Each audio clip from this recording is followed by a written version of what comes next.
I thank my friend, our guest this evening, Justine Kurland, for so willingly agreeing to fill in for Lorna Simpson, who couldn't be with us. Justine is no stranger to ICP for the past many years. Perhaps some of you, if some of you have been in our graduate program, have worked with Justine as a faculty member of our MFA program. And for those of you with some long memory, and I hope there's some in this room other than me, you might remember that around the time of Justine's first book, and I see that we have it here, Spirit West, Justine joined us at ICP 94th Street, not here, ICP 94th Street, to talk about that work. Her most recent body of work, Sincere Auto Care, was on exhibit last month at the Mitchell-Innes Nash Gallery in Chelsea.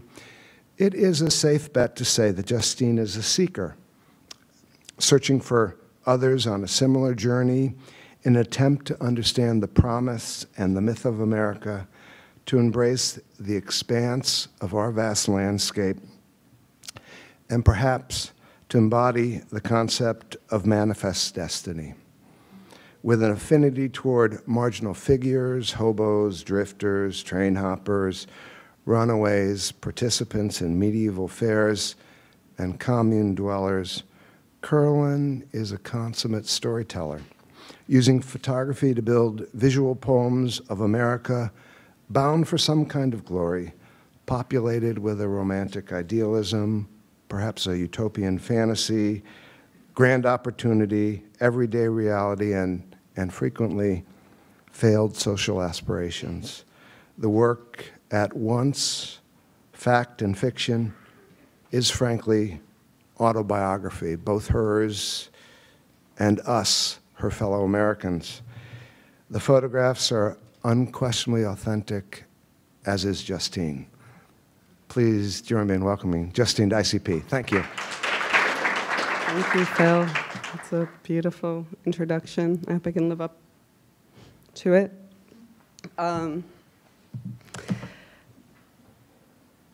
Should we take a minute to move forward? There's some empty seats. Come close to me as we journey through the American landscape. It's not really working. Oh, there's something. Oh, good. Yeah. Oh. Thank you all for coming tonight. It's great to be here to talk about my work. It's nice to see some familiar faces.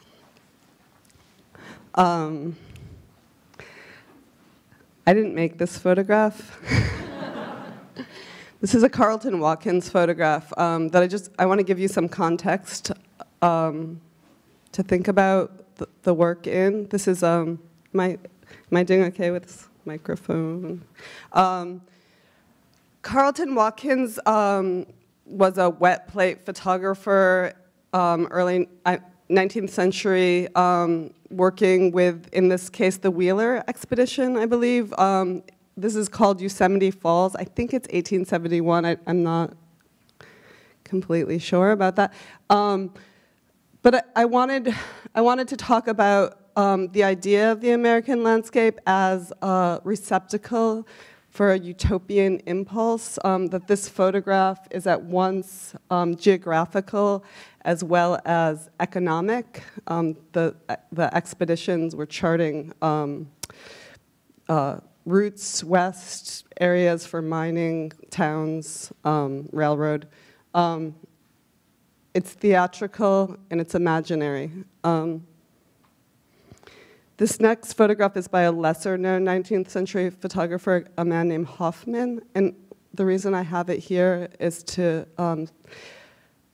talk about the fact that early photography was always staged because of the slow film and the long lenses required someone to stand very still. So here's a photograph of a cowboy pretending to be a cowboy, which I find interesting. The next photograph I have is also a 19th century photographer, Darius Kinsey, who was, he was basically like a Sears photographer. He would go around and photograph the workers and sell them for pennies. And they wanted these photographs because they were really proud of what they were doing. Here, it's about man's dominance over nature, these men cutting down the original old-growth forest. But I want to talk about the way that this photograph has a bunch of interpretations. On one hand, it's the intention behind it when it was taken, the idea of celebrating these men who had a hard life, working as they were, clearing these forests. But then to also think about what it means now to look at this photograph and think about it as a catastrophe, an ecological catastrophe as they're clearing away trees that took 2,000 years to grow. The way that when we look at a high school yearbook photograph on the back of a milk container, now the missing person, I guess it's not milk containers anymore, it's like the subway, Avante or something. And then the third way of interpreting the photograph is actually what's pictured in the photograph. In my mind, it's about a primordial forest with these little leprechaun men wedged in these vagina-shaped cutouts in the trees. This is an illustration by a Victorian fairy painter named Arthur Rackham that I cut out of a book when I was about 8 and carried with me ever since, and probably is the single most overview of my worldview. It's called Always Plenty to Eat and Drink. I'm going to start showing you pictures that I made when I was at Yale I graduated in 1998. And I find when I give lectures to increasingly younger audiences that it's necessary to preface what photography meant in 1998. So, this was a time where Cindy Sherman and Jeff Wall and Gregory Crewdson were prominent figures. In what they brought forward, what was part of the dialogue was this idea of the cinematic in photography, that a photograph could refer to the world, not only the world that we see when we walk out the door, but the world of media, the world of movies, the world of magazines, less the world of the internet, which wasn't so available back then. But that our experience was made up of these imaginary fictions, these narratives. It was a time also, a return to a kind of modernist idea of photography where photographs describe the surface detail of the world. I feel like I have to give a shout out to Tim Carpenter and Rory and Barney, a couple of people who are here. There's like a small core group of people that I feel like it's like a little bit of a cult following. And I was actually at Yale, well, whatever. Anyway. Not to make too big a deal of it. When I started these photographs, I was imagining a story, a film, in making these photographs that I wanted to be real. And the story that I was imagining was a teenage girl runaway story. So here I have this kind of after-school special, these two girls under the bridge, in this kind of contemplative moment. But I was really interested in this liminal spaces, the idea that America had been conquered in so many ways, and the only spaces that were left were these bits of wilderness near the freeways that weren't suburban or urban, but were somehow the last bit of wilderness. And so this is another photograph I made while at Yale, which is, the Rust Belt. So this is 91, and I think it was exit 43. I think that's actually the name of this photograph. I found this car and wanted to make a teenage make-out car picture and kind of tap into the idea of teenagers. In my mind, it's a moment where a person has the agency of an adult, but is somehow not implicated as a full citizen yet in the kind of political contamination of whatever it is to be American. So it's like really free. So I made this picture. This is like one of the few ones with actually that's a boy's ass. And the girl in the photograph had this dog, and the dog just kept running into the scene, but it becomes about this thing with these photographs that you can't imagine. For me, this photograph is all about the dog's tongue.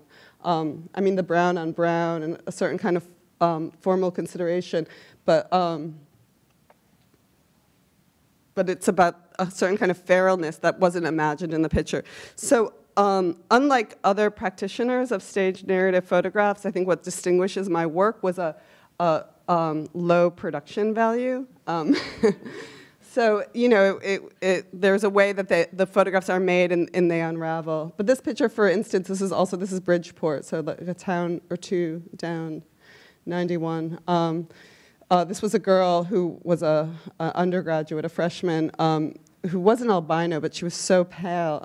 I had this image of her just fading into the landscape, this kind of white on white moment that you would be driving 65 miles down the highway, and these girls were haunting the landscape, and you couldn't even see them, but there they were.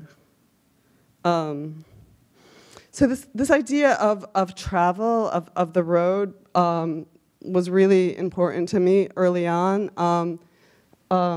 Here, this teenage girl is in this bubble of pink inside of this tree, hovering in between these two modes, between the river and the highway.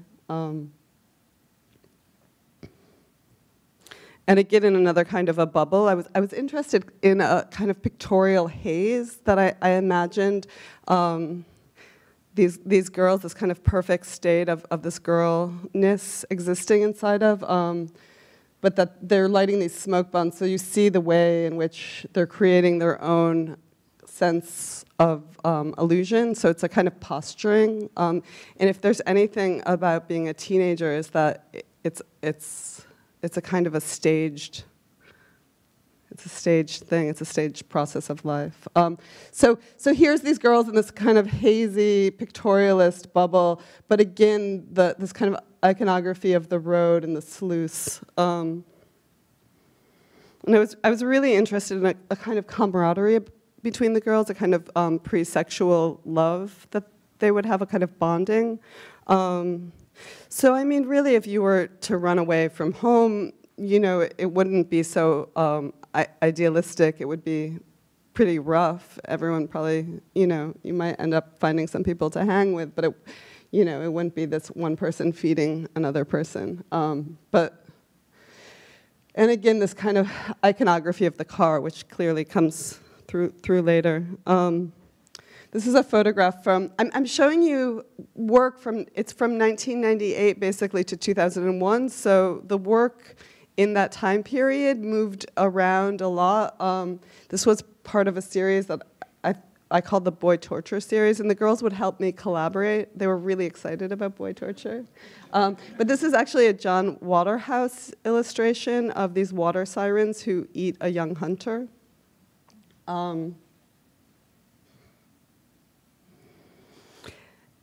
And then later, as I kept making the photographs, that one with the boy torture, and this one as well, I moved away from the received idea of a teenage runaway and went more towards my own idiosyncratic fantasy of what that would be like. This picture is really influenced by Henry Darger. I don't know if you guys know who that is, an outsider artist who would make illustrations called the Vivian girls. They were little girls with penises that would fight each other. But I wanted to imagine these girls as an army coming out, running away, gathering together, and coming out to conquer a new world. So I went to a high school in Vermont and asked the principal if I could use the girls there. And he agreed to help me, and all the girls who would be in the picture were excused from first period class. So I had so many girls. I'm just by myself. Luckily, I had a megaphone with me. But there's more girls that actually aren't even in the picture that I couldn't fit into this frame. It was mad. But for me, and this goes back to this idea of the narrative unraveling, I call this picture Field Trip because it actually looks both like an army of girls coming out of the woods and a class field trip, which is in fact kind of what it is. So I'm interested in the idea that it can hold both my projection of what it could possibly be and what it is by itself. So in moving along with that kind of idea of a more extrapolated fantasy of what these girls would be doing if they were running away from home, I started making these Edenic photographs here in an apple orchard, girls undressing, braiding each other's hair, lounging variously. And another.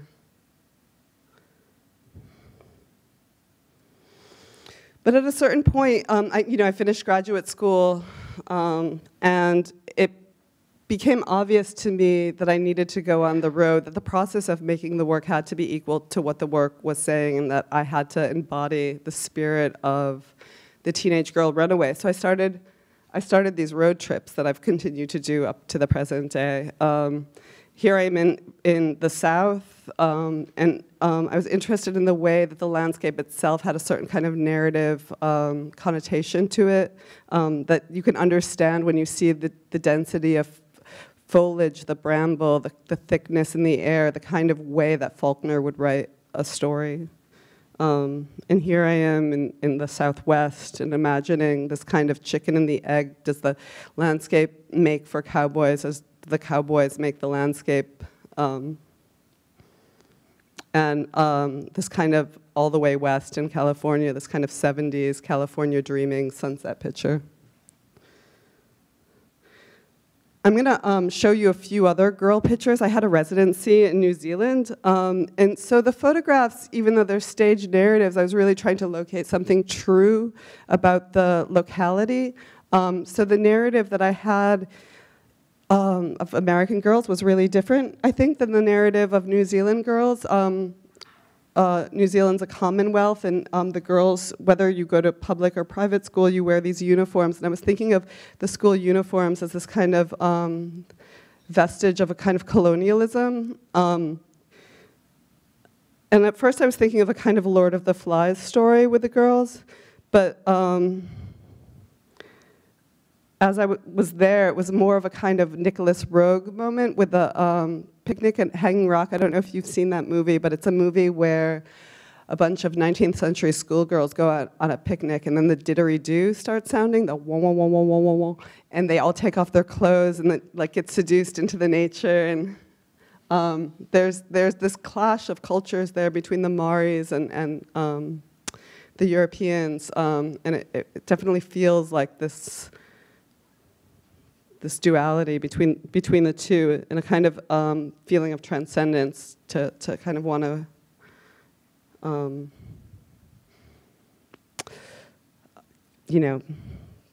feel the natural landscape. So this brings us up to basically 9/11. After the World Trade Center and bombing Afghanistan shortly after that, it was a real wake-up call, I think, for a lot of artists. For me, I feel like the work that I'd made was political, but political in a really Easter egg blinders kind of way. Like, I made a world I wanted to exist, but I really wanted to, at this point, I was really questioning what was good about America. I feel like I'm so American. My work is so American. So I was thinking about this thing about the American West and this kind of sense of possibility that we can, create our own identity, forget about the fact that we killed all the Native Americans, but that there's this kind of sense of promise to that. And basically, with the teenage girls, I was creating this communal living. So it became important at this point for me to go and find present-day communes. I started photographing in black and white because I felt like color is a fictional mode for me. It's a kind of candy coating, and that black and white seemed to be more real. And I'm referencing a certain kind of 19th century American photography of pioneers that, you know, because of the long lens, you might photograph a community, and it's the clues that show, you know, the kind of the stoic stance and a kind of that show the trials and tribulation of what it was to colonize and settle the American West. This is a commune called The Farm. It's in Tennessee. Stephen Gaskin is the second from the left there. He came up with the term tasty yoga. His wife, Ina Mae Gaskin, is famous for spiritual midwifery, and they're standing in front of one of the first reclamated passive solar buildings. This is a community in Portland called Dignity Village. A bunch of homeless people organized together and got a little bit of land in between the prison and the airport, a piece of asphalt basically, but they have cob houses and raised bed gardens and have this community there. This place is called Black Bear Ranch. It's in the Siskiyou Mountains outside of San Francisco. It's a diggers community. They have a land trust that says whoever stays on the land owns the land. So the diggers were, you know, it's from the 15th century, like fighting feudalism, British, that with this manifesto about living from the fruit of your labor. So that's the reason for the land. But this commune actually has a kind of interesting connection to photo history. Jock Sturgis actually made his first photographs here. And the girl who's the third one, the naked one standing third from the left, it was, as a prepubescent girl, was in that first Jock Sturgis book, which I forgot the name of, too. This is a commune called Blue Moon. So not all of these communities are like hairy hippies. This is actually, well, these are all Renaissance fair workers that in between festivals camp together in this little area in Florida, but they're mostly men and mostly alcoholic. It's more like a Sam Peckinpah film than anything you'd imagine a commune being. And this is N Street co-housing. It was the first co-housing in Davis, California, where a bunch of neighbors decided to pull down their fences. And this is from Rainbow Gathering, a national. So as I was making those, As I was making those group portraits of communes, I began making these color stage narrative photographs again, just because it's my nature. So here, this is kind of like my Adam and Eve moment. I started making these nakeds. I call them the nakeds. They're not from nudist colonies. I asked people to undress. I wanted to extrapolate the same way that the pictures of the teenage girl runaways aren't really about what it would mean to be a teenage girl runaway. I was going into kind of my fantasy of what that is. This here is my fantasy of what it is to live communally. When I first started making them, I made them at the communes I visited. This was a commune called The Land in California, Northern California. But I think of this as my motion study, my Jules Etienne Marais. This was also at a commune, but the two girls in the photograph, and this is where I start to depart a little bit, were friends of mine from New York. Actually, well, never mind, I won't tell you who they are. But the man in the picture is the last member of a commune called Traviano, which was an Edgar Cayce community in Virginia. And it tends to be that the men are the ones that stick around. The women get tired of making the vegetarian ratatouille and taking care of the children and end up leaving. And the men are like smoking their pot, wondering where everyone is. No, not always. That's terrible to say.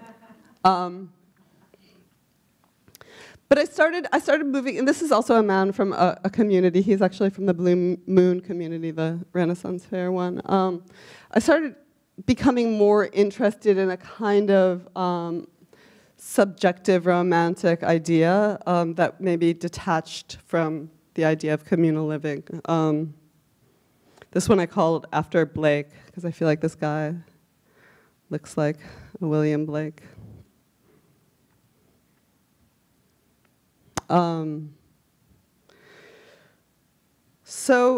As I was going back and forth across the country photographing these communities, I couldn't help but notice that everywhere that I went was on fire.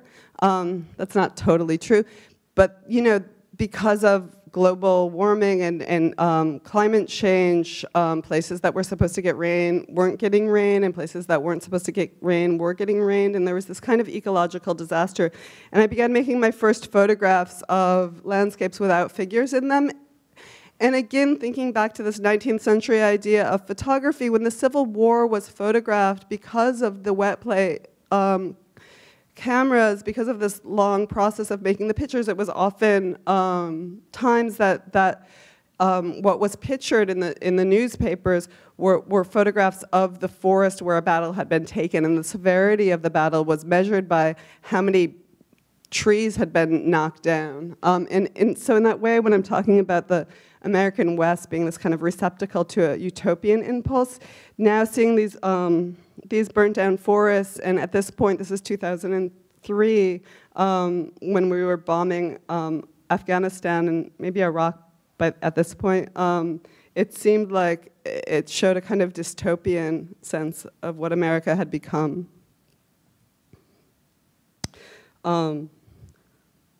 When I showed this work, I also began another series of portraits of men in armor. I was really interested in examining, questioning an idea of heroicism. But I actually grew up on Renaissance fairs. My mother sewed clothing and sold them at Renaissance fairs. This picture, in fact, is not from a Renaissance fair. It's from a Society of Creative Anachronism, which is a little bit of a different animal. Because everyone at the Society of Creative Anachronisms dresses up, and it's about authenticity, where the Renaissance Fair is more like a theme park for tourists. So this man has a white belt, which means that he must have won a certain amount of jousting battles, and he's knighted, and it's required that you address him by sir, although he may work during the week at a Radio Shack or something. I wanted to, when I put these pictures together, I wanted to also deconstruct certain ideas of stage narrative and think about the settings on one side and the players on the other side. So in a way, they're not narrative at all. They're kind of a collaboration of these people's fantasies of themselves. Although this one is totally my own invention. This is my Jesus picture. But here's another.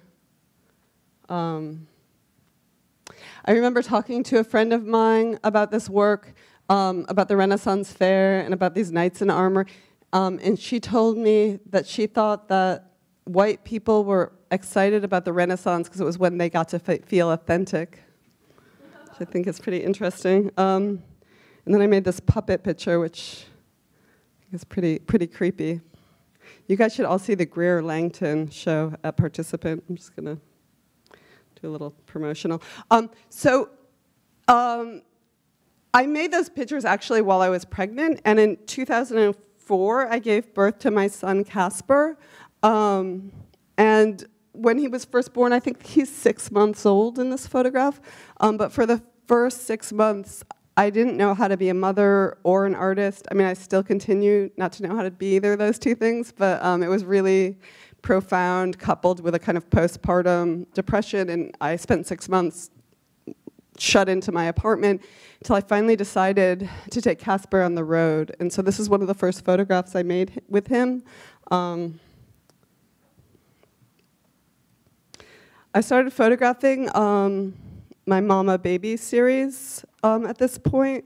When I showed this work, I titled the work "Of Woman Born," which is an essay by Adrienne Rich, where, you know, it was a seminal feminist essay where she talks about the patriarchal construction of motherhood, and that, you know, a mother is basically unpaid labor with these golden handcuffs, and you can't go on strike or ask for a raise. Like, you know, basically how much it sucked to be a mother. But in the same way that my photographs of the girls or the communes were kind of fantastic extrapolation of what it meant to be those things, I started making these pictures of the mamas, extrapolating a kind of a more positive or a kind of a version of motherhood that I felt okay living with.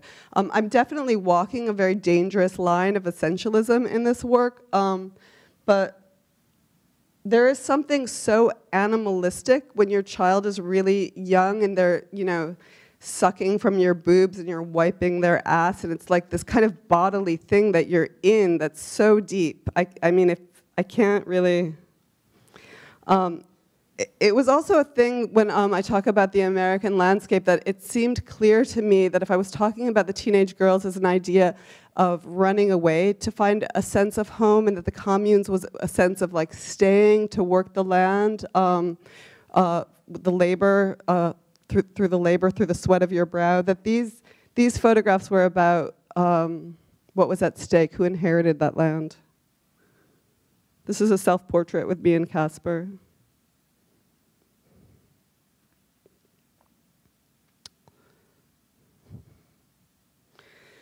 This photograph was taken in New Orleans, outside of New Orleans, actually, Covington, a little bit after Katrina. It was maybe a year after Katrina, but the city was still dealing with Katrina.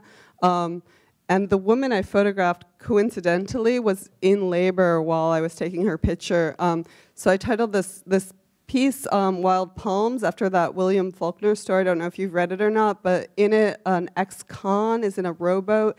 The levees have flooded like Katrina, and he rescues a pregnant woman who's in labor and is looking for a piece of land for her to give birth on, and finds a sand dune. And so she gets onto the sand dune and starts going into, starts giving birth to her child, but the ground that she's standing on is covered in snakes, and so the ground is all moving around, this kind of primordial ooze. It's a pretty heavy scene. This is Northern California, and this is the last of the nakeds. I love the way that this baby in the front is holding the other nipple and kind of looking out with a sense of complete privilege in that position.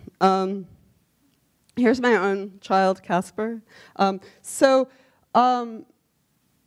You know, there's this bubble that you're in with your baby when they're little, where there's like very little separation between your body and their body, but after a while, they begin to individuate. Well, I'm just gonna flip through a couple of these because this is another one of Casper in the van. Maybe a few. He's probably a year old here. So at the first picture, I was still making the mama baby pictures, but this one segues into this other body of work that I titled "This Train is Bound for Glory." As Casper individuated, it turned out that all of the like fairy dolls and tutus that I had gotten him to play with were completely rejected, and all he wanted to play with was trains. So on these extended road trips, we would stop at railway museums and train yards and listen to like Smithsonian's recording of folk music about trains. He was obsessed with everything about the trains, from the signage through to every working detail inside of steam and diesel engines. So here we are. Well, so it seemed clear if I was going to schlep him around on these road trips that I should begin photographing trains. So I started going to these designated scenic spots for trains. This is called the Feather River Canyon, which is a famously scenic beautiful place in Northern California, Central California, actually, Portola. I would look up online different sites to go to. This is called Caliente Pass. There's these rail fans, you know, that would go and photograph specific areas because of if a train of a certain tonnage has to go up a mountain of a certain grade, it would have to loop around or somehow make this grade very subtly so that the whole weight of the train could pass over it.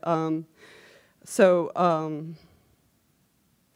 there are like innovations in engineering, or rail fans would also find like get very excited about certain, like the Dash 9. I remember engine was a really exciting one because it was like before the BNSF had merged with the or the BN had merged with the SF. And when I would show these rail fans my photographs, they would be really unimpressed by them. But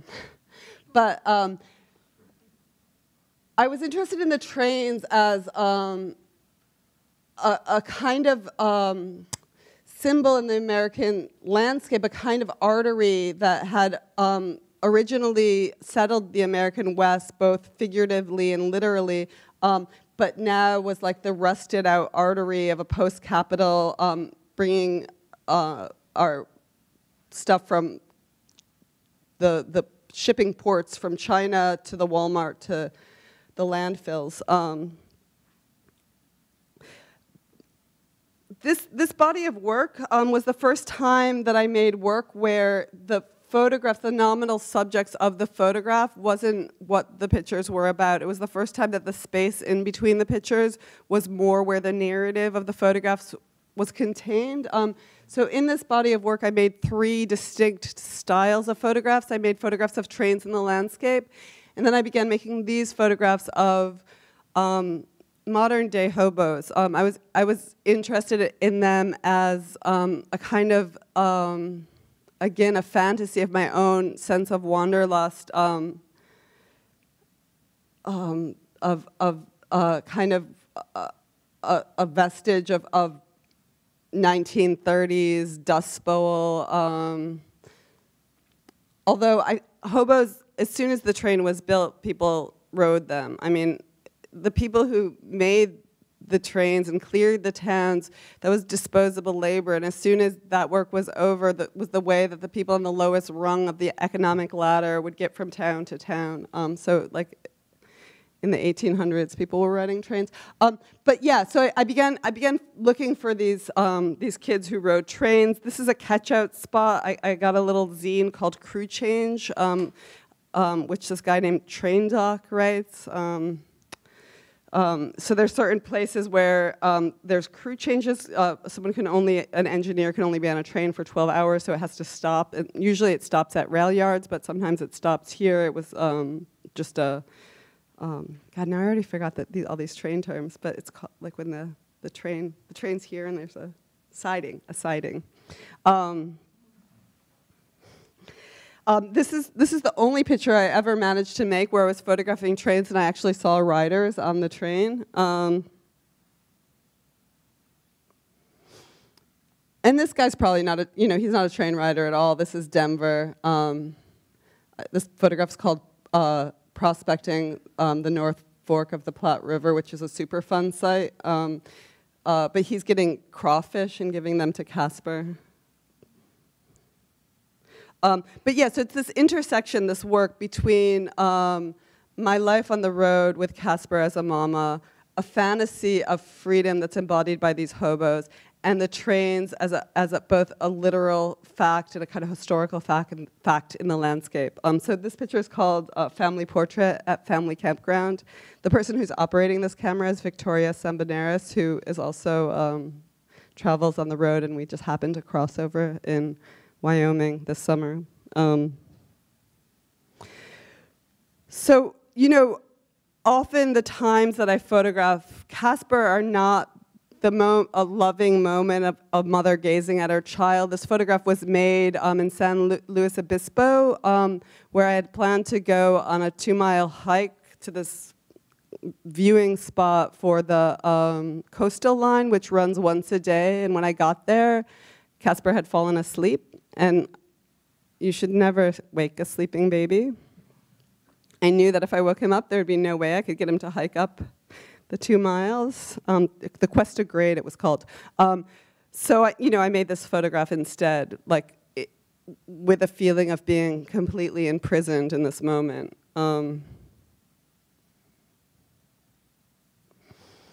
This is a wilderness squatter who lives in this cave.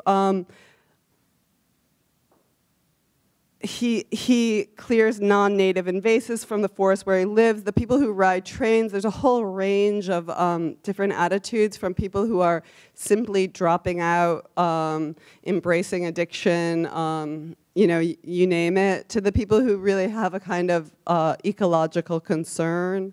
And this is a political activist who does the Buffalo Field campaign.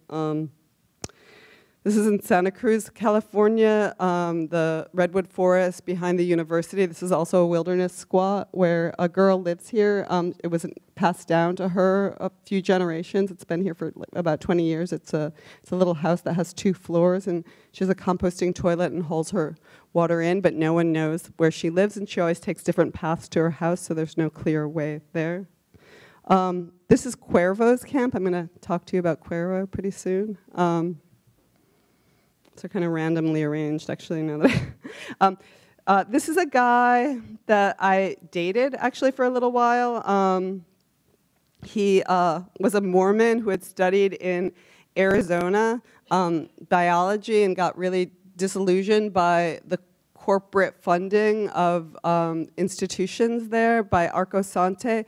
So he left the university with a stolen handful of amaranth seeds, which is a plant that Aztec Indians would a grain that was a perfect protein, perfect food.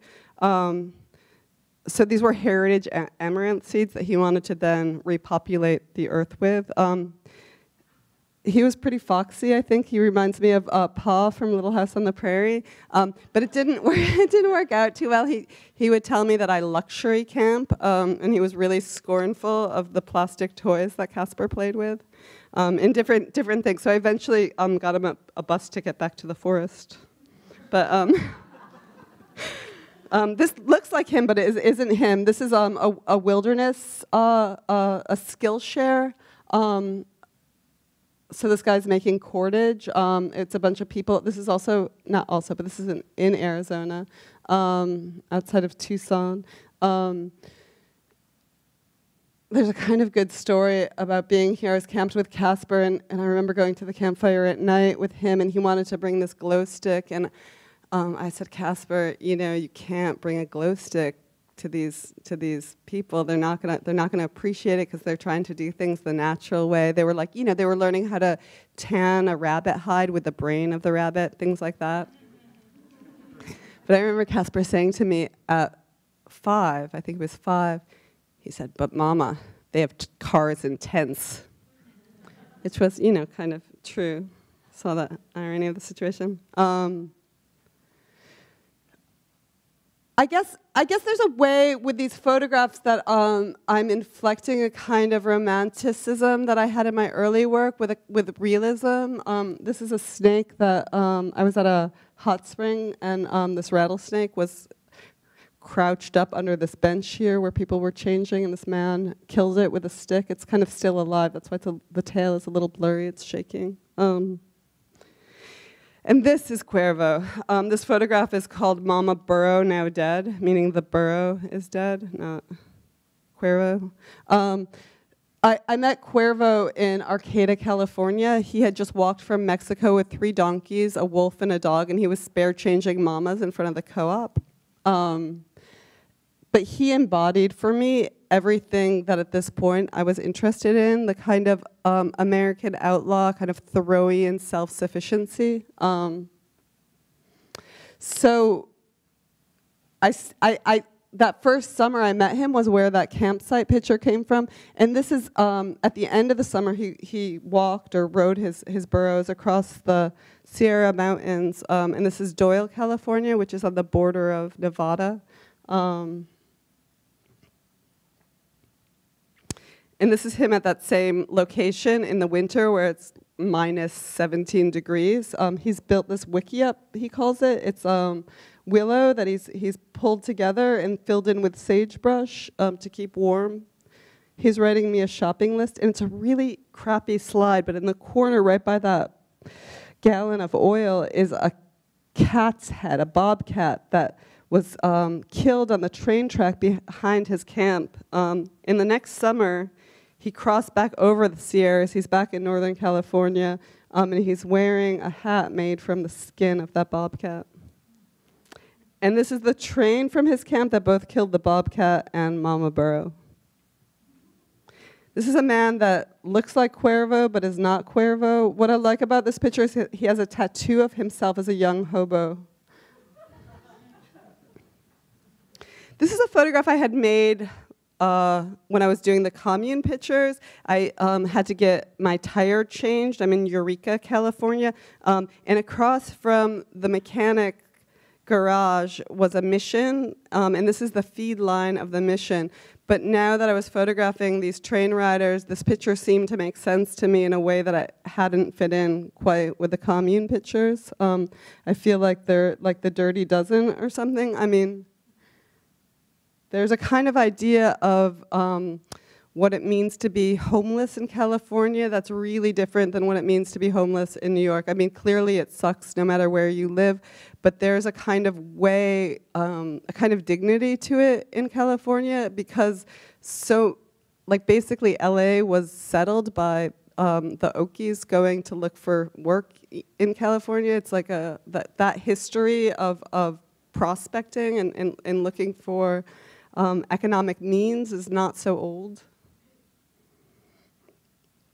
So at this point, the work, this is work that was actually never exhibited. This is work that happened in between the pictures of the trains that I showed 4 years ago and the work that I had just showed, where I stopped photographing trains and I was really interested in this kind of migrant subcultures of people who lived out of cars and migrated, whether it was for trimming work or any kind of seasonal work or just, this photograph was taken at Remington Hot Springs, which is outside of Bakersfield, Southern California.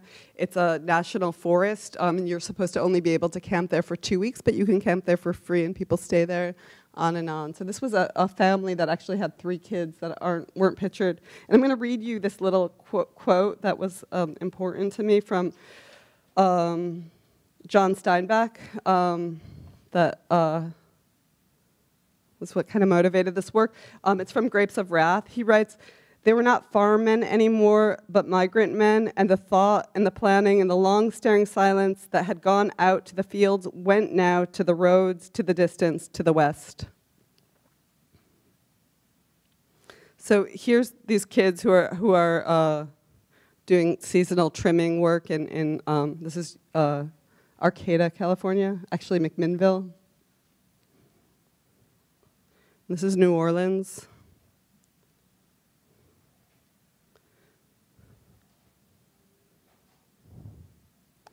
And there's Casper at 6 and Casper at 8. So the last work I'm going to show you is work from Sincere Auto Care.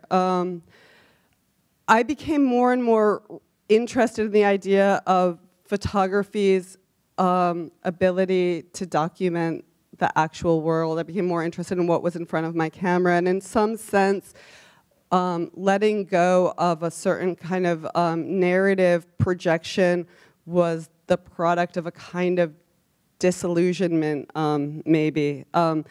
There's ways, I mean, it's interesting now to see my students out here in the audience, but there's definitely ways that teaching made me snap back to a more traditional mode of photography. I was really interested in Walker Evans, And I have here, I'm going to just keep moving these along so you don't get bored of the images.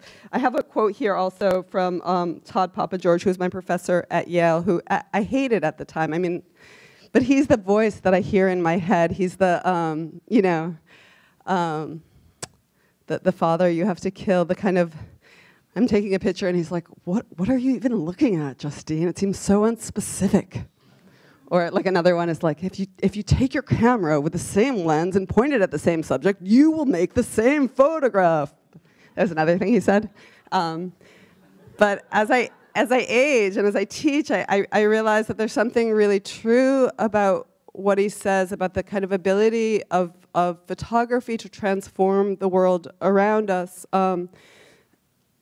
And I became really interested at this point in Walker Evans. Here, I should keep flipping these so you don't get bored. So this is a quote from his core curriculum, his essay on influence, and he's talking about Evans, and he says, our dominant sense of the work is not that it's simply beautiful, but that in the act of so precisely naming the world, the photographer has divested it of its usual customary values and granted it a new meaning, that of having truly been seen. So, you know, this work was made in a kind of a way of me examining my own support, basically, at a time when contemporary photography was talking a lot about the support of the medium. For me, the support of my art had been the road. And so here I am looking at the cracked concrete, the greasy underbelly, the kind of the actual stuff of what it has been for me at this point for a decade and a half, crisscrossing the country. And this picture really is a total homage to Walker Evans. It's a combination of two Walker Evans pictures, the one with a little boy holding the watermelon, and the other where the woman is getting her tire changed and all the tires are floating on the... But this is a completely found moment. I was actually asking, there's a man having his lunch. He was Mexican and didn't want to be photographed because he was undocumented. But he let me photograph the garage and then offered me a piece of his watermelon. This is a photograph that was made while I was getting, again, a tire changed. So the car I drive is 12 years old and has 250,000 miles in it, and so often I find myself in these mechanic shops, and it is by the grace of these mechanics that I go. While I'm looking here at a kind of lower economic group of employment, in my world, these people are God.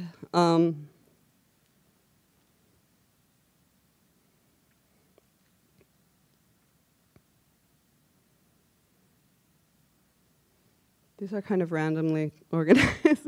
This was made at drag racing. I was also interested in the idea of this was like a car show, not drag racing, a car show. So this is like a muscle car. I didn't want the photographs to directly reference, to directly show a kind of nostalgia for the car, although they're seeped in nostalgia on another hand. But I was interested in the muscle car and this kind of idea of the individualizing a car, that you would get a car off the factory line and be able to, you know, pump it up somehow. But this is a different kind of photograph. A car wash. And so, you know, there's a few different things going on in these photographs. On one hand, I think of them as erotic. I mean, I'm looking at these men. On another hand, I'm looking at the support of my road trip. On the other hand, I think that I'm thinking about masculinity in a way that maybe I hadn't before. And these photographs were made during a time when my father was very ill and died last December. So there's a kind of letting go of a certain maybe baggage that I carried, like my work, well, maybe not since the train pictures. I mean, really, it probably has more to do with having a boy child, but this next picture, this one is a man. He has on this tire press. It's a machine that takes the the wheel off of the rim for a fix-a-flat. But he has tattooed on his back the name Abigail, which is his daughter who died. And I think of this picture as him being really literally squozed in between a memory of his daughter and this kind of fantasy of like pin-up girls, like pressing in on him in both ways, where like there's kind of no place to go in between those two stereotypes. I'm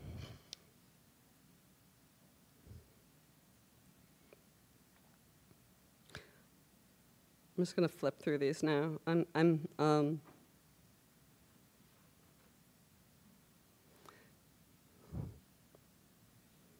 This is a muscle car. I'll talk about these photographs. So when I exhibited this work, I printed it really small intentionally because I wanted the photographs not to feel so monumental, but to think of them more as fragments. And again, that idea that the photograph wasn't the nominal subject of the photograph, but a narrative that grew in between photographs. So here's a picture of my son, Casper, still in his toddler car seat that he's clearly outgrown. But he, because of the setup in the van, he is in the front passenger seat because the back of our van is all bed and shelving. It's legal, actually. But anyway, it's the death seat. You know, it's a terrifying thing to be driving across the country with your kid right there and imagining at any moment if something terrible were to happen, that basically this is what would happen. So I have these pictures together in a way of talking about a kind of anxiety that is something subjective, that now instead of projecting a narrative into the photograph, I'm looking for a kind of these pieces of actual reality that somehow speak, that the narrative happens actually in between me and the picture, and that it's a more hermetic narrative, maybe. This is a photograph of a tooth that Casper lost when he was playing on top of my van. It was a baby tooth, so it wasn't that big of a deal, but it wasn't loose. It was knocked out of his mouth. And here again, the photograph centers around the mouth and this kind of moment of boredom and anger and sensual pleasure that is childhood, I think. And, you know, this is like the insurance photograph of like completely broken car. And this photograph is called What Casper Would Look Like If He Grew Up to Be a Junkie in Tacoma. So that was like a suite of pictures. And I just have a few more to show you from that series that I'm going to just kind of flick through. And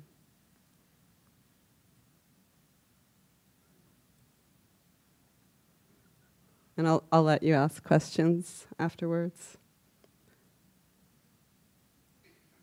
So this is from last summer. This is Casper at 9. And that's the end.